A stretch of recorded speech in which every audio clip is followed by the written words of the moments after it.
Hey guys, welcome to Dating Woes podcast. This is your girl Niambi Preely Ingram. Today's episode is going to be on how I got catfished off of Craigslist. Yes, I got catfished off of Craigslist.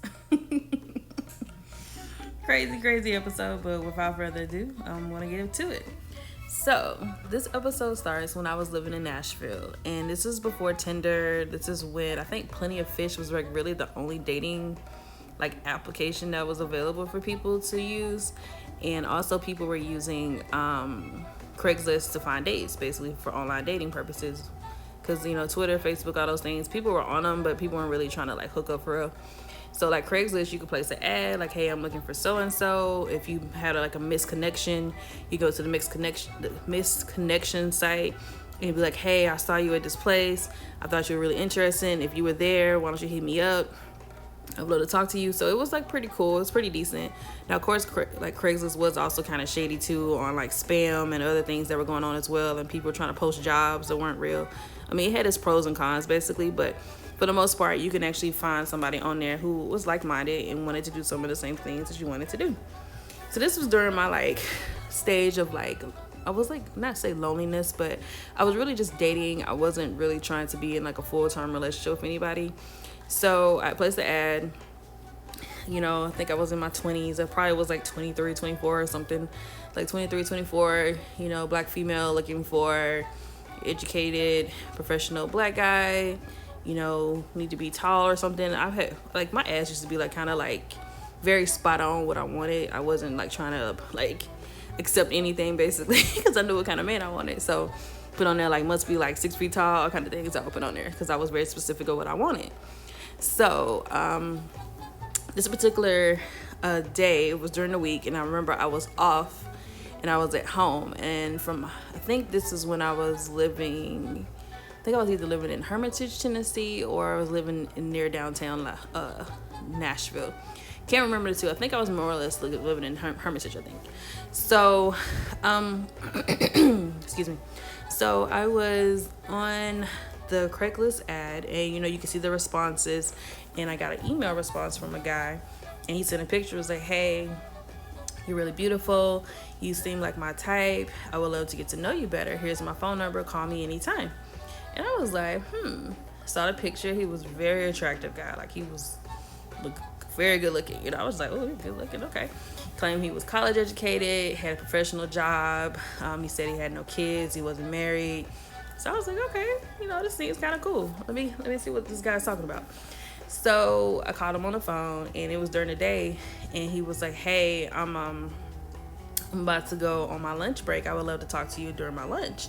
And I was cool, that's fine, let's do this. So I of course ended up having a full conversation with him. We talked for his whole lunch break. We vibed, we laughed. I mean, it was a really cool conversation. So I felt very comfortable with this guy. I was hey, you seem pretty cool. Let's hang out. Let's see where this goes. So he was cool. So we ended up meeting at a bar. It was not downtown Nashville. It was outside Nashville. It was in the Antioch area. It's a restaurant bar place that we ended up meeting at. Because he didn't stay close to the city. He stayed actually out, not far, Smyrna area, not far from Murfreesboro. So comparative to Nashville, to LA where I am now, I would say distance wise, it's he lived, I would say, in Santa Monica, and I lived on the other side of downtown, in Los Feliz or Glendale or something. So I would say that would probably be the distance from where we were from each other. So Antioch was almost a midpoint kind of thing. It wasn't too far from me to get there, so it was pretty cool for us to meet out there. Plus I need to go shopping. That was when the mall was still open out there too. Met up, we vibed really well. He was really cute, paid for the drinks, paid for the meal. Very flirty. Like I said, he was very attractive, very tall, beautiful looking man. I was just okay, he's checking all the boxes. Okay, this is pretty cool. So, we ended up talking more. We spent some more time with each other. Everything was good. And so I would say after about a week or two from hanging out, exchange a lot of pleasantries, kicking it with each other. We would talk all night long. he would come spend the night. I'll come hang out with him. I mean, it was a pretty cool like little fling or whatever. So I would say fast forward to one day he told me he was going out with friends to like a birthday party. And I was like, oh, okay, cool. So just so happened that my best friend was going to a birthday party too with her friends. And they were at the same restaurant downtown. And it was like an Asian infusion type restaurant.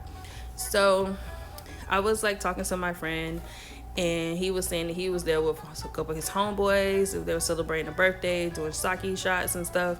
And I was like, oh, that's so cool. And, you know, in Nashville, not so many African-American people were going to that restaurant, especially like on the bougie, it's a little bit on the bougie side.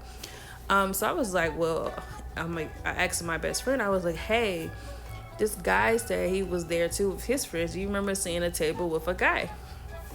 And my friend was like, no, I don't remember seeing a table with a guy. And I was like, well, maybe you saw this guy or whatever. So I sent my best friend a picture. And my best friend was like, yeah, that's such and such. He's whatchamacallit's best friend. I was like, oh, so she knows him. She was like, yeah, he was there with his wife. What? She was like, yeah, he and his wife just moved to Nashville. She's in dental school at Meharry, and he lives out in Murfreesboro, but she stays on campus. So, but she goes home on the weekends and stuff. And I was just like, are you freaking serious right now? And that's not his name. His name is such and such, such and such. So not only did this guy lie and say that he wasn't married or anything, this guy also gave me a fake name too, which is so crazy. And this is before people was really like following each other on like Facebook and stuff and everything. So I was just like, wow. So this guy lied to me. I think he also lied about his job too. I can't remember if that was also part of it, but I think it was. But he basically lied to me. And the reason why he could get away with it was because his wife, of course, like I said, she stayed on campus because she wanted to be closer to her studies. And she was about to start her residency soon. So she wanted to be focused and not be at home. And she would go home every other weekend, but she wouldn't go home quite often. So of course he's a husband and he's at his house and he's bored. So of course he's going to be going online trying to find women and stuff. And he had like a fake profile and everything, like on Facebook. I found out actually he had 2 profiles on Facebook now that I think about it. So he had one with the fake name and one with the real name. So he knew what he was doing. He had this whole thing planned out. His wife was never going to find out because he made sure they had no mutual friends with other friends. Like I said, he had 2 profiles, which is crazy. But he pretty much was getting away with it. And I wasn't, of course, the only one that he was talking to like that. So when I asked his best friend about it, she was just like, oh my gosh, I can't believe that. So she tried to confront him. And he was like, what? I'm going to get away with it. She going to stay with me anyway. So he had like this really bad, nonchalant attitude about even if he cheated on his wife, it don't matter. She's going to stay with him, whatever. So we all were just like, wow, that's how he thinks. Like, this is so crazy. So we confronted him. And his best friend ended up telling the wife or whatever, and you know, she was just like, well, you know, he's gonna do what he's gonna do. I'm not there for him. And that's what kind of attitude she had too. So we were just like, wow, so both of you guys are pretty much in this thing. Why even be married? It's like, what's the purpose in all of that? So she was okay with it when she found out. She wasn't too hurt, and he was just like, he gonna do whatever he want to do. And I was like, you know, he's out here doing a lot of things, but you know, diseases are real and people are crazy, especially in like different schools, especially messing around with school, like girls in colleges and stuff. You know, STDs go around really fast. You know, you got crabs, you got gonorrhea, chlamydia, everything that's going around. So it's like, why would you want to put yourself susceptible to that? So let's just say that was like my catfish Craigslist story, which is crazy. Of course I stopped talking to him and everything, and I was just like, wow. After that I started like being more I would say not as hands-on when it came to dating on Craigslist. I know I kind of backed away from it after that point and just started meeting more people in person, because that kind of turned me off a little bit on online dating, when somebody can create like a whole fake profile and everything. And that was my first instance of being catfished. Because typically no one would lie about what they were doing or lie about their age or anything. So this was the first time somebody lied about everything, including like being married. So I got kind of turned off of that and just started meeting people in person after that. So, but thank you so much for listening to my catfish Craigslist story. Definitely thank you so much for being a part of my podcast. You guys have been so supportive. I'm getting great feedback. I got some not so great feedback, but it was just somebody hating, but you know, that's how it goes. I take whatever feedback wherever it goes. I'm just excited that, people are actually listening. And they actually listened to like 4 episodes before they gave me the feedback. So, I was like, great. Sometimes men can't take, female humor a little bit. They kind of, I don't know, they feel some type of way sometimes, especially if they thought they were going to be part of a topic. They thought it was them when I was talking about them. And I was like, how you thought I was talking about you and I really just met you like a few weeks ago? But anyways, I digress. I'm not even going to get on that topic right now. But I want to thank you guys so much. You can definitely follow us on our website at www.datingwoes.com. You can also follow us at Dating Woes Podcast on Instagram, dating_woes on Twitter.